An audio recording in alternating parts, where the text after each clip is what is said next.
historical, the commercial basis of the historical empire of Mali. Very interesting. And then it narrows down, and then eventually flows into. Sam, as a high school teacher, I think I'm going to give you an A on your response. If all an A plus. Well, the thing is, I've been. Fascinating. Okay, Sam, we'd Go on. like you to, I don't want to write your speech for it, but I do want to encourage you to be personal. Why are you there? What was it like being there? And, you know, give us an advantage that you wouldn't get anywhere else. And David, may I add? Yes, please.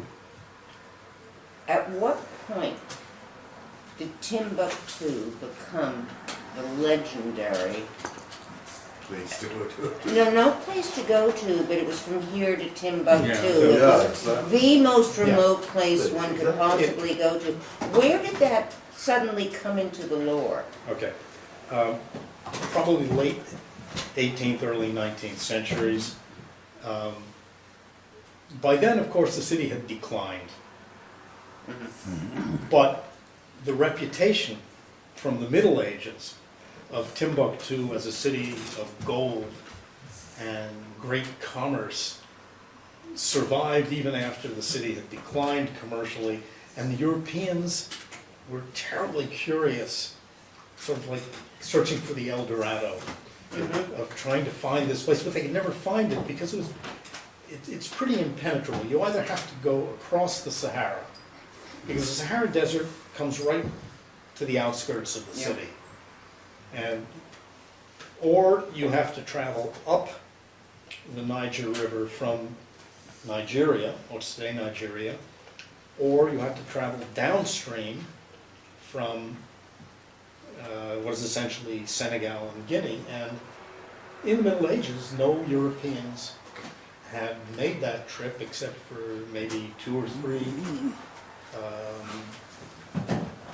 who were either in the employ of one or other of the Moroccan sultans who were trading with that part of the world.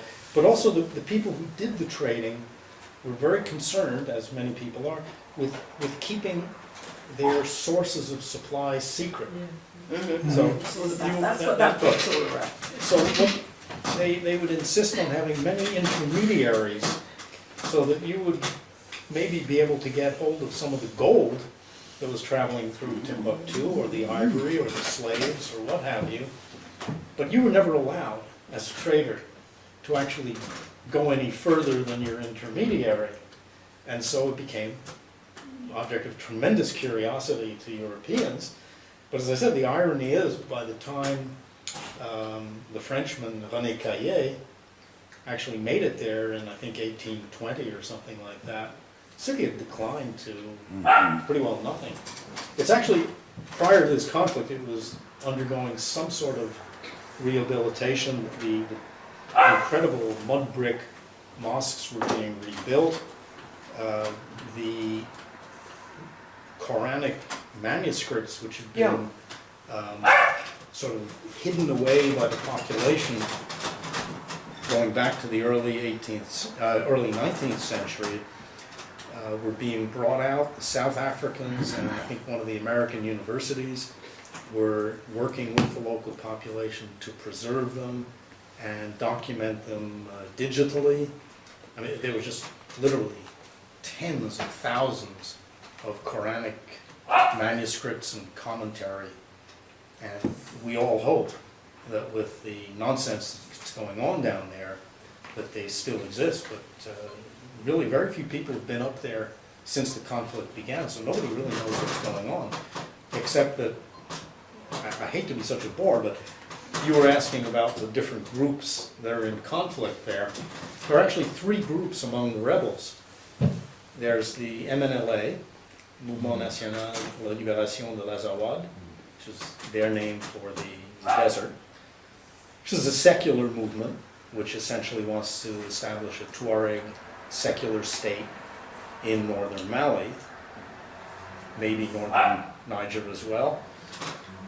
There's another Tuareg group, sort of fundamentalist Islamists, called Ansar Din, has nothing to do with sardines, And they are not so much interested in the independence of the Azawad as in turning Mali into a Sharia law state. So they want to actually go further south. And then there's a third group, which is Al-Qaeda in the Islamic Maghreb, which is exactly what its name says. And they don't care about government at all. They just want to have a safe haven where they can make their mischief. And there are a whole lot of drug smugglers and other nasty types running around in the desert, basically in no man's land. Okay.